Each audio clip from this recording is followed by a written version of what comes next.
माँ तू सबसे प्यारी है, माँ तू जग में न्यारी है। माँ तू सबसे प्यारी है, माँ तू जग में न्यारी है। अपने आंचल में रखना, अपने आंचल में रखना। हमें वरदानों से भरना। माँ तू सबसे प्यारी है, माँ तू जग में न्यारी है। माँ तू सबसे प्यारी है, माँ तू जग में न्यारी है। पिता, पुत्र और पवित्र आत्मा के नाम पर आमीन। आप सबों को जय यीशु। यदि हम लोग दुनिया में देखें, कहा जाता है 40,000 से ज्यादा गुटों में क्रिस्तीय समुदाय है। क्रिस्तीय समूह इस प्रकार टुकड़े टुकड़े होने के पीछे क्या कारण है? मैं इससे पूर्व में भी अनेकों क्लास लिया था पाषंडता के विषय में। क्रिस्त की ही घोषणा कर रहा है, ईश्वर के ही वचन सुना रहा है, बाइबल से ही सुना रहा था, लेकिन कई लोगों को अपनी बुद्धि में जो आया, इस प्रकार जब सिखाना शुरू किया, अपने मनमर्जी का सुसमाचार सुनाना और अपना फायदा के लिए जो सुसमाचार सुनाना शुरू किया, कलीसिया में फूट पैदा हुआ। ईसा मसीह ने, हम लोग मत्ती का सुसमाचार अध्याय 16 वाक्य 18 एवं 19 में पढ़ते हैं कि पेत्रुस के चट्टान पर एक कलीसिया का निर्माण किया। उस कलीसिया के विषय में प्रभु ने स्वयं कहा, अधोलोक के फाटक इसके सामने नहीं टिकेगा। इसके बाद पेत्रुस को अर्थात प्रेरितों को यह अधिकार दिया कि वे जो कुछ इस पृथ्वी पर बांधेगा वो स्वर्ग में भी बांधा जाएगा, जो कुछ इस पृथ्वी में प्रेरित लोग खोलेगा उसको स्वर्ग में भी खोला जाएगा। और स्वर्ग राज्य की कुंजी प्रेरितों को पकड़ाया, पेत्रुस को दिया। अर्थात यह स्वर्ग राज्य का अधिकार, सिखाने का अधिकार। मत्ती का सुसमाचार अध्याय 28 में वाक्य 19-20 में भी हम लोग पढ़ सकते हैं, प्रभु शिष्य लोगों को भेज रहा है, सुसमाचार सुनाने के लिए भेजा। कोई बाइबल देकर के नहीं भेजा। जो कुछ ईसा मसीह से वे लोग सुने हैं, जो कुछ ईसा मसीह में वो सीखे हैं, उसकी घोषणा करने के लिए शिष्य लोगों को अधिकार देकर के भेज रहा है। और प्रेरित चरित्र अध्याय 1 वाक्य 8 में भी प्रभु ईसा मसीह ने कहा, जब पवित्र आत्मा तुम पर उतरेगा, पवित्र आत्मा का वो शक्ति एवं सामर्थ्य को ग्रहण करने के बाद, योहन का सुसमाचार अध्याय 14 वाक्य 26 के अंदर लिखा है कि पवित्र आत्मा तुम्हें सब कुछ याद दिलाएगा, सब कुछ स्मरण दिलाएगा।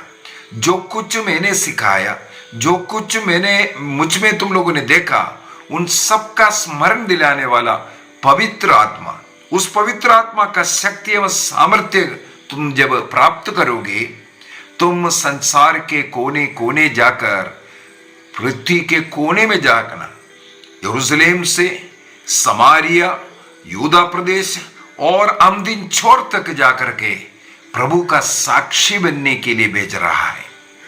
प्रेरितों को अधिकार दिया, प्रेरितों को इसके लिए वह भेजा गया। लेकिन आज क्या हो रहा है?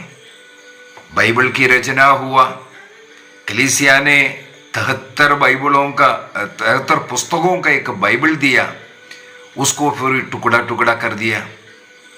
ये हम नहीं पढ़ेंगे, ये गलत है। अपने अपना मर्जी का किताबों को चुन करके अपनी रीति से अपनी कलीसिया बना करके सिखाना शुरू कर दिया। ईसा मसीह ने जो कलीसिया की स्थापना किया है वो एक कलीसिया था।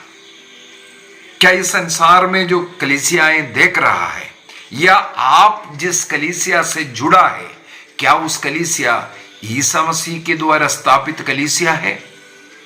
आप इसका उत्तर थोड़ा दीजिए। क्या आप जिस कलीसिया से जुड़ा हुआ है वो कलीसिया ईसा मसीह के द्वारा स्थापित कलीसिया है?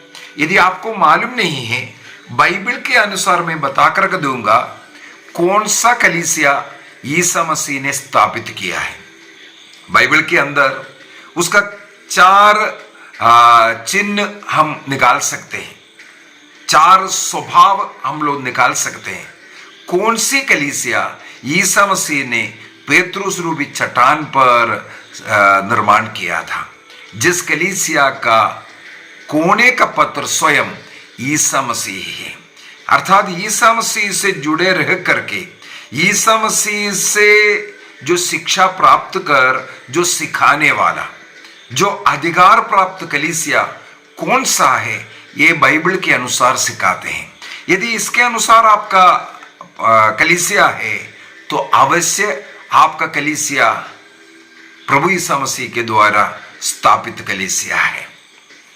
सबसे पहले ईसा मसीह ने 2000 वर्ष पूर्व में पेतरुस रूपी चट्टान पर एक कलीसिया की स्थापना किया।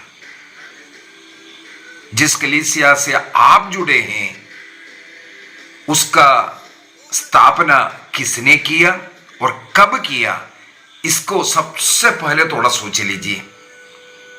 यदि 2000 पहले पेतरुस रूपी चट्टान पर नहीं स्थापित किया है, आपका कलीसिया गलत कलीसिया है, मनुष्यों द्वारा स्थापित कलीसिया है, जिसके विषय में बाइबल के अंदर तुम जाकर के कलीसिया की स्थापना करो, ये कहीं भी नहीं लिखा है, ये गलत है।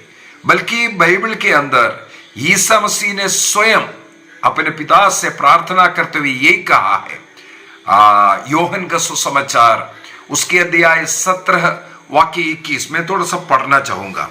जॉन चैप्टर 17 वाक्य 21, जी हाँ, जॉन चैप्टर 17 वर्स 21, वहां पर लिखा है, प्रभु प्रार्थना करते हुए कहते हैं, सबके सब एक हो जाएं, सबके सब ईसा मसीह में एक हो जाना चाहिए। पिता जिस तरह तू मुझ में है और मैं तुझ में, उसी तरह वे भी एक हो जाएं, जिससे संसार यह विश्वास करे कि तूने मुझे भेजा है। क्रिस्त में विश्वास करने के लिए, क्रिस्तियों पर विश्वास करने के लिए, क्रिस्तीय कलीसिया पर लोग विश्वास करने के लिए क्रिस्तीय लोग एक होना जरूरी है, क्योंकि क्रिस्त एक है। क्रिस्त ने जो कलीसिया स्थापित किया वो एक है। उस कलीसिया का सदस्य बन करके क्रिस्त को ढूंढने की, स्वर्ग राज्य की यात्रा करने की जरूरत है। कई लोग ये भी बताता है कि मैं किसी संस्था पर, किसी चर्च पर विश्वास नहीं करता, मैं केवल ईसा मसीह में विश्वास करता है। यह भी एक झूठी शिक्षा है, यह भी एक पाषंडता है। यदि आप डायरेक्ट ईसा मसीह से ही विश्वास करना है, आपको किसी कलीसिया से जुड़ने की जरूरत नहीं है। ईसा मसीह को फिर कलीसिया की स्थापना करने की जरूरत नहीं था। यदि ईसा मसीह ने किसी कलीसिया की स्थापना किया और योहन के सुसमाचार उसके अध्याय 21 वाक्य 15, 16, 17 3 बार पेतरू से कहा, तुम मेरे मेमनों को चराओ, तुम मेरे भेड़ों को चराओ कर करके यदि 3 बार पेतरू से कहा है, तो हमें उस कलीसिया से जुड़े हुए ही रहना है। उस अध्यक्ष के, जिसके अधीन में कलीसिया को दिया है, उसके अधीन रहना जरूरी है। अन्यथा आप क्रिस्तीय नहीं है, क्रिस्त में विश्वास नहीं करते। जो क्रिस्तीय है, क्रिस्ती की कलीसिया से जुड़े रहना जरूरी है। यदि कोई ये चाहता है कि हम जुड़े रहे बगैर हम ऐसे डायरेक्ट प्रभु से प्रार्थना करेंगे, ये प्रभु का रीति नहीं है, प्रभु ने स्थापित रीति नहीं है। प्रभु का एक रीति है। प्रभु इस संसार में आया, मानव जाति के लिए मर करके उन्हें मुक्ति दिया। जो कोई इस कलीसिया से जुड़े रह करके यीशु मसीह में विश्वास करते हुए उस पवित्र जीवन जिएंगे, उनको ही केवल मुक्ति मिलेगा। इसलिए यीशु मसीह ने यदि कलीसिया को स्थापित किया है, कलीसिया पर किसी अधिकार को दिया है, उस अधिकारी के अधीन रहकर कलीसिया से जुड़े रहना जरूरी है। यदि कलीसिया में कोई कमी दिख रहा है, कलीसिया में कोई मतभेद है, आपको उसको सहन करना है, आपको इंतजार करना है और आपको अपने अधिकारी के अधीन रह करके जो शिक्षा मिला है उसके अनुसार जीवन जीना है। इसी में ही हमारा कल्याण है। अभी इन कलीसियाओं का क्या मैंने बोला है, विशेषता है कर करके बोला। वो 4 विशेषता पवित्र बाइबल से ही उठाते हैं। जिस कलीसिया को ईसा मसीह ने स्थापित किया, पेतरुस को उसका अधिकारी बनाया, जो पेतरुस के अधीन में जो कलीसिया है, वो कलीसिया सबसे पहले एक कलीसिया होना चाहिए। 40,000 गुटों में बंटना ये बाइबल के अनुसार नहीं, प्रभु की शिक्षा के अनुसार नहीं। जो लोग अपना अपना कलीसिया बना करके जो शिक्षा दे रहा है, सिखा रहा है, ये ईश्वर की इच्छा के विरुद्ध है। ये शैतान का कार्य कर रहा है। योहन का सुसमाचार अध्याय 10 वाक्य 10 में लिखा है, यीशु मसीह ने कहा जो शैतान जो चोर आता है वो आप लोगों को अलग करने के लिए, टुकड़े टुकड़े करने के लिए, बर्बाद करने के लिए। लेकिन यीशु मसीह आया एक बनाने के लिए, एक बन करके तुम्हें जीवन देने के लिए। एक बने रहेगा तब जीवन होगा। टुकड़ा टुकड़ा कलीसिया जीवित कलीसिया नहीं है। हाँ, गाना गा रहा है, वचन की घोषणा बड़े गंभीर से दे रहा है, लेकिन वो झूठी शिक्षाएं, झूठी शिक्षाएं। हमें मालूम है, पूरे बाइबल के अंदर देख लीजिए, एक ही कलीसिया है, एक कलीसिया है। हम लोग प्रेरित चरित्र के अंदर ही पढ़ते हैं जो आदिम कलीसिया के विषय में, पेतरुस के द्वारा या पौलुस के द्वारा या अन्य प्रेरितों के द्वारा, केवल 2-3 के विषय में ही बाइबल के अंदर मिल रहा है। अन्य शिष्य लोग दुनिया के कोने कोने में जाकर के वहां पर भी वही शिक्षा दिया, वही पेतरुस के अधीन में रह करके जो शिक्षा दिया था। एक ही कलीसिया होता था, लेकिन पाषंडताएं जब बढ़ गया, सत्य शिक्षा से अलग होकर के अपना अपना टीचिंग करना, अपना अपना इच्छा के अनुसार कलीसियाएं बनाना शुरू किया। मैंने पाषंडताओं का कैसे ऐसे अलग अलग कलीसियाएं हुआ, उसका कम से कम 2-3 क्लास तो मैं ले चुका है, इसलिए उसमें नहीं जा रहा है। कलीसिया की उस विशेषता, वो एक कलीसिया होना चाहिए। योहन का सुसमाचार अध्याय 17-21 में यीशु मसीह स्वयं कहा, वे सब के सब एक हो जाएं। ये एफेसियों का पत्र को भी मैं थोड़ा पढ़ना चाहूंगा। ये एफेसियों का पत्र उसके अध्याय 4 के अंदर वाक्य 4 से अगर हम पढ़ेंगे, इसके विषय में लिखा हुआ मिलेगा। ये एफेसियंस अध्याय 4 वाक्य 4 से मैं पढ़ता हूं, 4 और 5 पढ़ता हूं। एफेसियंस चैप्टर 4 वर्स 4 and 5। एक ही शरीर है, एक ही आत्मा और एक ही आशा, जिसके लिए आप लोग बुलाए गए हैं। कितना शरीर है? क्रिस्त का शरीर है कलीसिया। एक शरीर है, उसको टुकड़ा नहीं कर सकता। और वाक्य 5 में साथ साथ बोल रहा है, एक ही प्रभु है, एक ही विश्वास और एक ही बपतिस्मा। अलग अलग बपतिस्मा दे रहा है। अरे डुबकी का बपतिस्मा लेना है, बड़े होकर के बपतिस्मा लेना है, और बार बार बपतिस्मा ले रहा है। जब मैं होली लैंड गया अचंभे में पड़ गया। वहां ये पेंटेकोस्टल चर्च वालों का लाइनअप था। पेंटेकोस्टल लोग जितने भी होली लैंड जाते हैं यर्दन नदी में, वो लोग फिर से बपतिस्मा लेते हैं। बपतिस्मा एक है, एक ही बार लेना है। 2 बार बपतिस्मा लेने का अर्थ है आप इसका मतलब किसी और के शरीर में शामिल हो रहा है। बपतिस्मा के द्वारा पवित्र आत्मा का ऐसा एक मोहर हमारे शरीर में लगता है, वो कभी मिट नहीं सकता है। यदि ऐसा है तो दोबारा बपतिस्मा नहीं लेना चाहिए। इफिसियों का पत्र दिया है 4 वाक्य 30 में लिखा है, पवित्र आत्मा ने मुक्ति के दिन के लिए आप लोगों पर अपनी मोहर लगा दी। कब मोहर लगाई? जब वो पवित्र आत्मा का बपतिस्मा लेते हैं। डुबकी का बपतिस्मा या यूहन्ना का बपतिस्मा ये लेने वालों के लिए नहीं। जो पवित्र आत्मा का बपतिस्मा जब हम लेते हैं, पवित्र आत्मा मुक्ति के लिए एक मोहर लगाता है। इसलिए आगे लिखा है आप उसे दुखी ना करें। अर्थात एक बार बपतिस्मा लेने के बाद बार बार यहां वहां जाकर के बपतिस्मा लेते रहना ये गलत है। हमें मालूम होना चाहिए 325 में उस समय पर गुटों में विभाजित नहीं था। हाँ, पाषंडदाएं जरूर शुरू हुआ था। 325 का एफेसुस जो महासभा जो शुरू हुआ है पाषंडता के कारण है। आर्यनिज्म कहते हैं।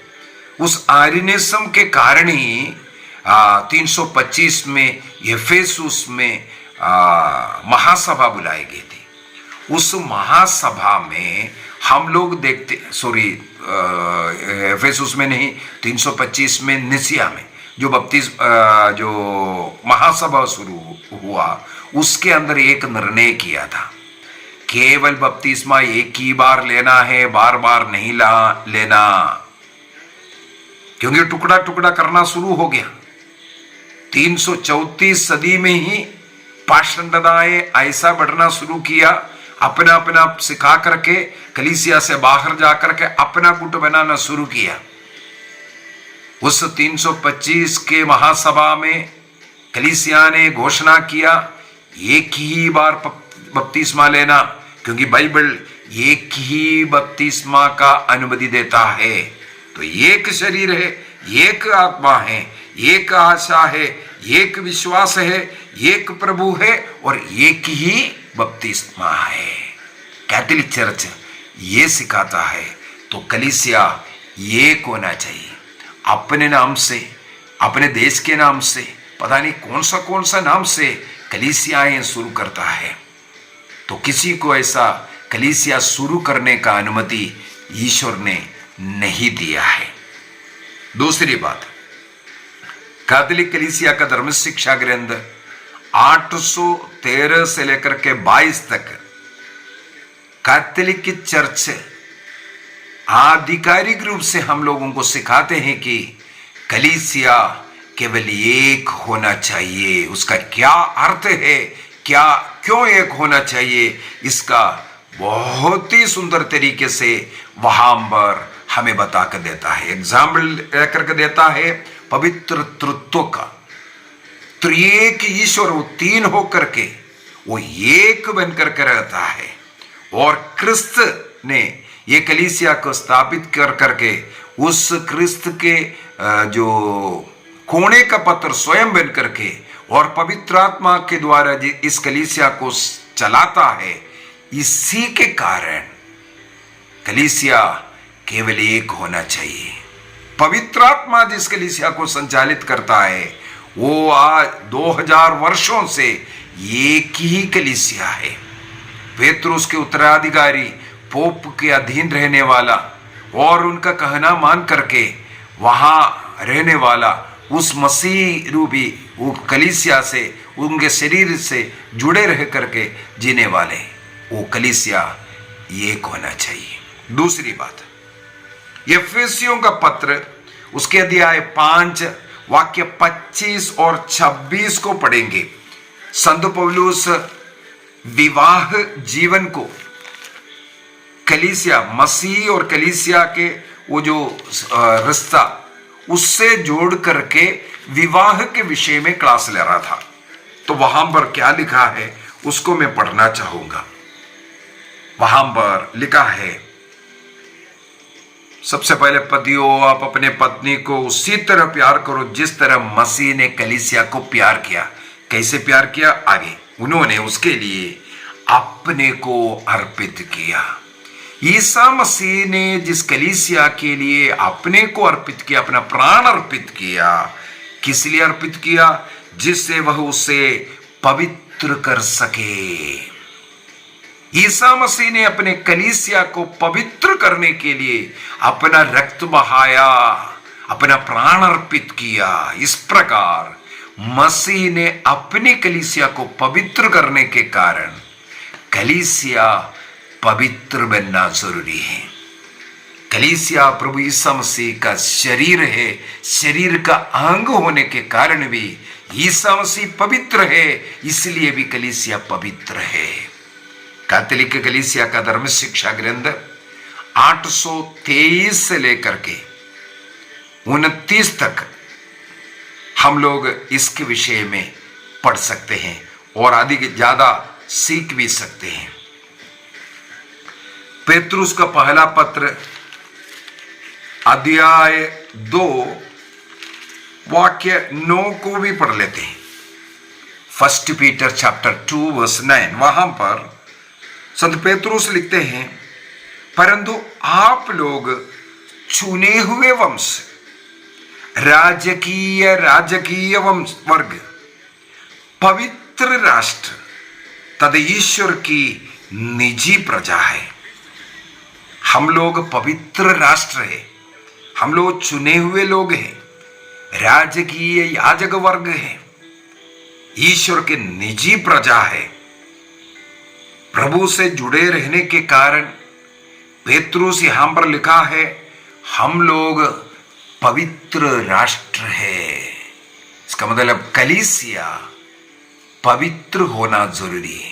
इसका मतलब पवित्र, सबसे पहले बोला कलीसिया एक ही है, दूसरा बोला है वो कलीसिया मसीह से जुड़ा है, इस कारण वो कलीसिया पवित्र भी होना है, क्योंकि प्रभु ने अपना रक्त के द्वारा उस कलीसिया को पवित्र बनाया है। पेतरुस का पहला पत्र उसके अध्याय 18 और 19 में, तुम्हारे पूर्वजों से चले आने वाले निरर्थक बातों से, सोना चांदी जैसे नश्वर चीजों की कीमत पर नहीं, बल्कि एक मेमने का रक्त अर्थात ईसा मसीह का पावन लहू के द्वारा तुम्हें शुद्ध किया है, पवित्र किया है। और पेतरुस का पहला पत्र उसके अध्याय 1 वाक्य 15 में लिखा है, आपको जिसने बुलाया वह पवित्र है, इसलिए आप भी उसी के तरह सब बातों में पवित्र बने रहना है। सब बातों में पवित्र बनना है, क्योंकि ईसा मसीह हमें पवित्र किया है अपना रक्त बहा करके। तीसरे में जाते हैं,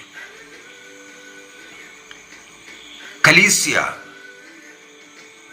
प्रेरित अपॉस्टोलिक होना चाहिए। और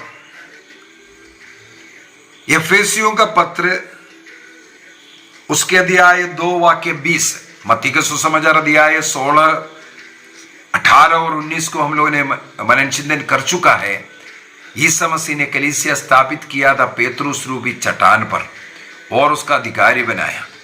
और योहन के सुसमाचार अध्याय 21 वाक्य 15, 16, 17 में 3 बार उस कलीसिया का जो अधिकारी है उनको अपने मेमने को, अपने भेड़ों को चराने का अधिकार देता हुआ भी हम लोग पाते हैं।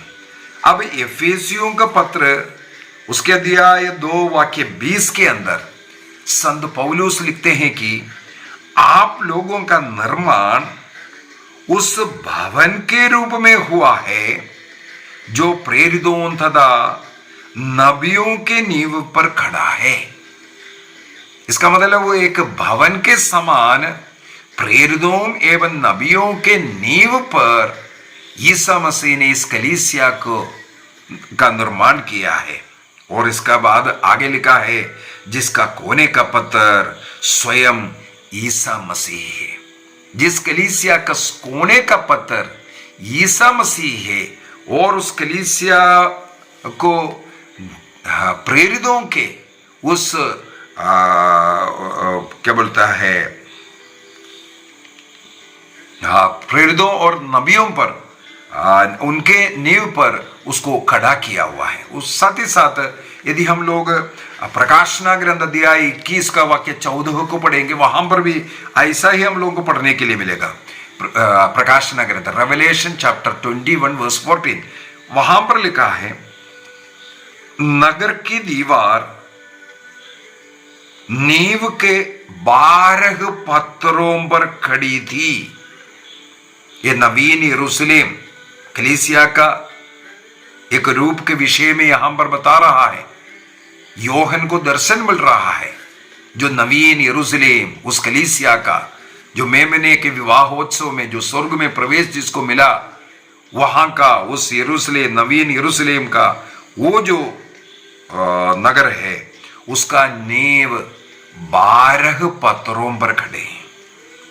इसके बाद क्या लिखा है, उस दीवार नींव के बाहर 12 पत्थरों पर खड़ी है, और उन पर मेमने के 12 प्रेरितों के नाम अंकित है।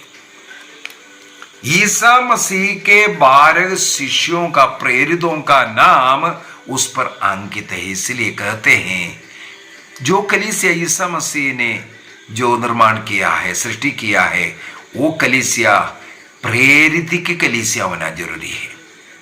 प्रेरितों से जो कलीसिया है वही ईसा मसीह के द्वारा स्थापित कलीसिया है, जिसका नींव प्रेरितों पर है, जिसका अधिकारी, प्रेरितों का जो उत्तराधिकारी जो पोप है, वो कलीसिया ही ईसा मसीह के द्वारा स्थापित कलीसिया है। लूकस के सुसमाचार अध्याय 10 वाक्य 16 के अंदर प्रेरितों को भेजते हुए ईसा मसीह ने कहा, तुम लोगों को जो सुनेगा वो मुझे सुन रहा है, तुम लोगों को जो लोग नहीं सुनता है, नहीं मानता है, वो मुझे नहीं मानता। अर्थात ईसा मसीह ने जिस कलीसिया की स्थापना किया, उस कलीसिया के अधिकारी को नहीं मानना प्रभु को नहीं मानना है। अब हम लोग इब्रानियों का पत्र अध्याय 13 को भी खोलना चाहूंगा मैं। Hebrews चैप्टर 13 वर्स 17, वहां पर लिखा है, आपके नेताओं को दिन रात आपकी आध्यात्मिक भलाई की चिंता रहती है, इसलिए आप लोग उनका आज्ञा पालन करें। यहां पर ईसा मसीह ने कहा था शिष्यों को भेजते हुए, जो तुम लोगों को सुनेगा वे मुझे सुन रहा है, जो तुम्हारे अधीन रहता है वो मेरे अधीन रहता है, क्योंकि ईसा मसीह ने उन्हें अधिकार देकर के भेजा है। उन अधिकारियों के अधीन जो रहना, यहां पर इब्रानियों के पत्र में भी वही लिख कर दे रहा है। हम अपने अपना कलीसिया बना करके स्वतंत्र कलीसिया है, इंडिपेंडेंस, हम किसी के अधीन नहीं आएगा बाबा, हम तो इंडिपेंडेंट बनेंगे। ये शैतानी सोच है। बाइबल के अनुसार कोई भी ऐसा अपना मर्जी से नहीं चल सकता। जैसे कुछ लोग बोलते हैं ना, कैथोलिक कलीसिया तो पोप को सुनता है, पोप को सुनता है। हाँ जी बिल्कुल, पोप के अधीन रहता है, लेकिन जिसको ये मालूम नहीं है पोप कैसे काम करता है, एक सोरहादा उड़ करके पोप ने कुछ ऐलान किया, ऐसा नहीं चलता है। ये जिनको मालूम नहीं है पोप का कोई भी जो डिक्लेरेशन, कोई भी जो बात है, वो कैसे वो दे रहा है, उससे पूर्व में क्या क्या फेसेस है, क्या क्या होकर के, क्या क्या मीटिंग्स होकर के, क्या क्या रीति है, ये जिसको मालूम नहीं है वो इस प्रकार बोलते हैं। कलीसिया में एक सिस्टमैटिक तरीका है। उदाहरण के लिए प्रेरित अध्याय 15 लीजिए। कलीसिया में एक समस्या आया, तुरंत एक महासभा बुलाया गया यरूशलेम में। बाइबल के अंदर सबसे पहला एक महासभा, कलीसिया के एक महासभा हम लोग वहां ही देख रहा है। उस महासभा में अध्यक्ष लोग सब आकर के बैठे। पेतरुस था और यरूशलेम का जो बिशप याकूब था और पौलुस स्वयं भी था। वहां पर उसके विषय में चर्चा किया, एक निर्णय किया और उसको पारित कर करके उसको लेटर बना करके फिर भेज रहा है लोगों को सिखाने के लिए। यह एक तरीका आदिम काल से जिस कलीसिया को मसीह ने स्थापित किया उस कलीसिया में आज भी चल रहा है। इसलिए कैथोलिक चर्च का ये सिनोड में यही कार्य कर रहा है। कैसे कलीसिया चलना है, क्या क्या परिवर्तन लाना है, सब वहां पर डिस्कशन होता है। बाइबल की किसी बात पर कुछ प्रॉब्लम हो रहा है, उसका सही टीचिंग क्या है, वहां पर निर्णय करता है। इसके बाद टीचिंग देता है। जिसे मैंने बोला ना, जितना भी पाषाण दादाएं शुरू हुआ उसी समय पर एक मीटिंग को बुलाना पड़ा। जब आर्यनिज्म, एक कैथोलिक पुरोहित था आर्यूस, उन्होंने जब गलत शिक्षा देना शुरू किया, उनको मना किया, लेकिन नहीं मान रहा है, तब 325 में महासभा बुलाया गया। वहां पर सही क्या है, गलत क्या है, शिक्षा दिया, उनको सिखाना कोशिश किया। लेकिन जो उसको मानने के लिए तैयार नहीं है, कलीसिया से बाहर निकाला गया। इसी प्रकार अनेकों, मैंने कम से कम 10-15 इस प्रकार का बड़े बड़े पाषंडता के विषय में मैंने सिखाया था और उसके साथ साथ कौन सा काउंसिल बैठ करके वो निर्णय किया ये भी बताया। ये कैथोलिक कलीसिया, क्योंकि ये कलीसिया अपॉस्टोलिक प्रेरित कलीसिया है। कैथोलिक कलीसिया का धर्म शिक्षा ग्रंथ 857 से लेकर के 65 तक, 857 से लेकर के 65 तक प्रेरितों पर खड़े इस कलीसिया का क्या खासियत है, इसके विषय में लिखा हुआ मिलेगा। कलीसिया ईसा मसीह के उस मिशन को आगे बढ़ाने के लिए आज भी कलीसिया वही कार्य कर रहा है पूरे संसार में। इसलिए ये फैला हुआ है। पोप है, बिशप्स है, कार्डिनल्स है, पुरोहित है, ऐसी श्रेणियों में भट कर करके इस एडमिनिस्ट्रेशन का, अपने भेड़ों का चराने का कार्य वो निर्वाह करते जा रहा है। अभी चौथा एक और बोलना बाकी है। कलीसिया का जो लक्षण है, जो ईसा मसीह ने जिस कलीसिया की स्थापना किया, मत्ती का सुसमाचार अध्याय 28 वाक्य 20 के अंदर शिष्य लोगों को भेज करके दुनिया के छोर तक जाने के लिए बोला। प्रेरित अध्याय 1:8 में भी हम लोगों ने ये देखा है, पवित्र आत्मा तुम पर उतरेगा, तब तुम्हें यरूशलेम, इसके बाद समरिया, इसके बाद यहूदा और संसार के कोने तक जाना है, अंतिम छोर तक जाकर के प्रभु का साक्षी बनाने के लिए भेजा है। तो वो कलीसिया सब लोगों के लिए, सारे मानव जाति के मुक्ति के लिए कार्य करने वाला कलीसिया होना जरूरी है। इसलिए उस कलीसिया को कैथोलिक कहते हैं। कैथोलिक शब्द का अर्थ है पूरे दुनिया के लिए, सब लोगों का मुक्ति के लिए जो कार्य है उसको करने वाला, सब 7 संस्कारों के द्वारा कलीसिया को मुक्ति के मार्ग पर ले चलने वाला कलीसिया। और एक जगह का नहीं, एक ग्रुप का नहीं, मेरा कलीसिया ऐसा इंडिपेंडेंट नहीं। कलीसिया कैथोलिक होना जरूरी है, यूनिवर्सल होना जरूरी है, सारे संसार के लिए, संसार के मुक्ति के लिए कार्य करने वाला, हर देश में पाने वाला और हर देश के लोगों का मुक्ति का कार्य करने वाला कलीसिया होना चाहिए। इसीलिए कलीसिया कैथोलिक होना जरूरी है कर करके बताते हैं। मत्ती का सुसमाचार अध्याय 28 वाक्य 19 और 20 के अंदर यही हम पढ़ते हैं। प्रेरित चरित अध्याय 1 वाक्य 8 में भी हम लोग यही पढ़ते हैं। कैथोलिक कलीसिया का धर्म शिक्षा ग्रंथ 830 से लेकर के 56 तक, 830 से लेकर के 856 तक कैथोलिक चर्च जो ईसा मसीह को जो कलीसिया कैथोलिक होना अर्थात यूनिवर्सल होना क्या मतलब है, क्यों यूनिवर्सल है, क्यों ऐसा कैथोलिक कर करके बुलाते हैं, इसके विषय में हम लोगों को पढ़ने के लिए मिलता है।